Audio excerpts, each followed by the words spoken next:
Chapter 9: The Museum Night Raid. The lock rattled violently as the crooked warehouse owner struggled with the rusted key from the outside. Nancy knew she only had seconds.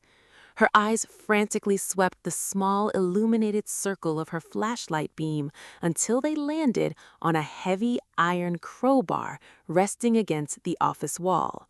Springing into action, she grabbed the iron tool and wedged its curved tip deep into the ancient door frame, right beside the internal lock mechanism. With a desperate heave, she threw her entire weight against the lever. The old wood groaned, splintering with a deafening crack, just as the door began to swing open. The sudden violent pressure snapped the external latch forward, striking the villain squarely in the chest. He stumbled backward into the cavernous warehouse with a sharp grunt of pain, his flashlight clattering across the concrete floor. Nancy didn't waste a heartbeat. She darted past him into the shadows, running at a full sprint through the skeletal maze of shipping crates. She scrambled through the open side window and burst out into the cool, salt-sprayed night, her heart hammering against her ribs as she raced toward the safety of the city.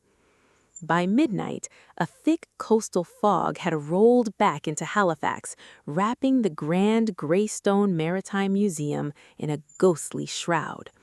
The building was officially closed, its towering arched windows dark and silent. Knowing the front doors would be securely bolted, Nancy slipped around to the rear staff entrance, where Constance was anxiously waiting. "Nancy, thank goodness," Constance whispered, pulling her cousin inside the pitch-black corridor. "The security staff left for the night shift patrol, but I managed to keep this door unlatched. Did you find the diary?" "I found something better," Nancy panted, her voice a low, urgent whisper in the echoing darkness.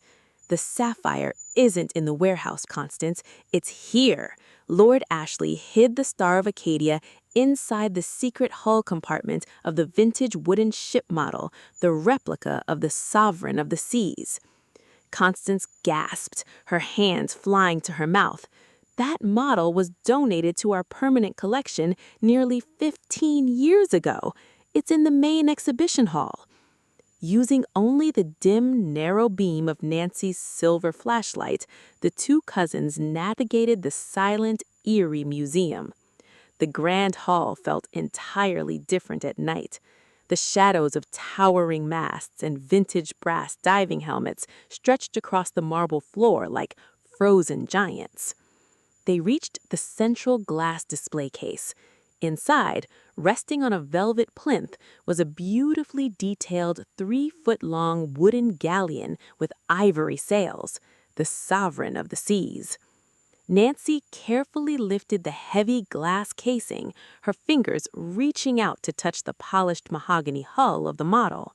But before she could locate the secret mechanism, a bright, blinding beam of light suddenly exploded from the gallery balcony above, pinning both women in their glare.